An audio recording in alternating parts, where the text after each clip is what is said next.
तुम चाहो तो अपने जेब में, अपने पर्स में, अपनी बैग में मेरी एक तस्वीर रख सकती हो। अपनी जिम्मेदारियों की वजह से और समय कम होने की वजह से तुम भले मेरे सामने बैठकर मेरी पूजा नहीं कर पाते हो, पर तुम इस मेरी उस तस्वीर को सफ़र के दौरान देख सकते हो, उस पर पूजा कर सकते हो, ध्यान लगा सकते हो। उसमें कोई दिक्कत नहीं है। और इससे क्या होगा ना कि तुम्हारा सफ़र भी बहुत अच्छे से आगे कट जाएगा। एक बात का ध्यान रखो, तुम्हें एक बात समझना होगा बहुत ही अच्छे से कि तुमने मुझसे पूछा था एक व्यक्ति के बारे में कि साई उससे दोस्ती अच्छी है या दुश्मनी अच्छी है। और मैंने तुमसे कहा था कि उससे जो भी अच्छा होगा वो तुम्हें कुछ समय में पता चल जाएगा। और मैंने अब उसका जवाब देना शुरू हुआ है। तुम्हारे वार्तालाप की शुरुआत पुनः हो गई है, इसका मतलब जवाब मैंने ये दिया है कि तुम्हारी दोस्ती अच्छी है, दुश्मनी अच्छी नहीं है। तो जो लाभकारी है वही करो, जो लाभकारी नहीं है वो मत करो। जब दुश्मनी अच्छी नहीं है तो दुश्मनी नहीं मोलनी है। और वैसे भी कभी ये मत पूछा करो कि साई दोस्ती अच्छी है या दुश्मनी। दुश्मनी कभी अच्छी नहीं हो सकती।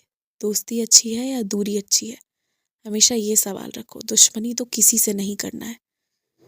फिर भी कुछ लोग अगर ईर्ष्या करते हैं तो वो उनकी मर्जी, पर अपने कर्मों से कभी भी दुश्मन मत पालना।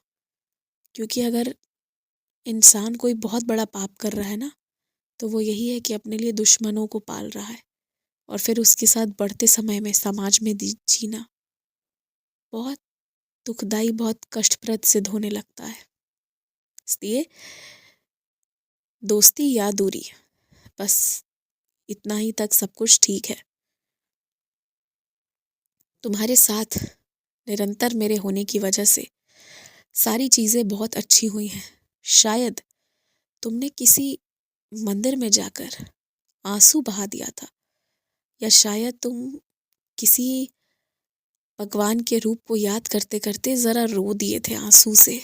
भले ही तुम्हें समझ नहीं आया, लेकिन तुम्हारे आंसू इतने सच्चे थे ना कि उस वजह से तुम्हारा काम बहुत अच्छे से हो रहा है।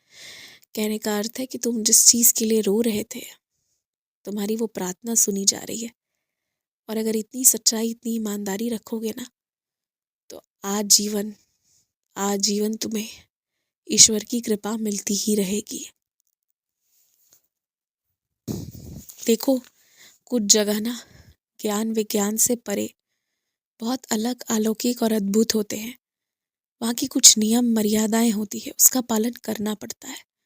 अगर किसी मंदिर को ये नियम बनाया गया है कि एक विशेष समय पर खाली कर देना है, उसके बाद नहीं रहना है, तो वहाँ रहने के बारे में मत सोचो। कोई भी ऐसा नियम है, विशेषकर धार्मिक नियम है, किसी भी वजह से वहाँ भगवान आते हो, वहाँ आत्माएं आती हो, जो भी होता हो, जो नियम है उसके विरुद्ध काम मत करो। वही करो जो नियम अनुसार है। ध्यान रखो इस चीज़ का, क्योंकि बिना परमात्मा के और कुछ भी संभव नहीं हो सकता। तो अगर उनके लिए कोई नियम बनाई गई है तो उनका सम्मान हो, ये तुम्हारा सबसे बड़ा धर्म है। और रही दर्शन पाने की बात ना, तो सच्चे मन से चाह रखोगे तो दर्शन मिल जाएगी। पर दर्शन पाने के लिए किसी भी नियम का उल्लंघन नहीं करना है।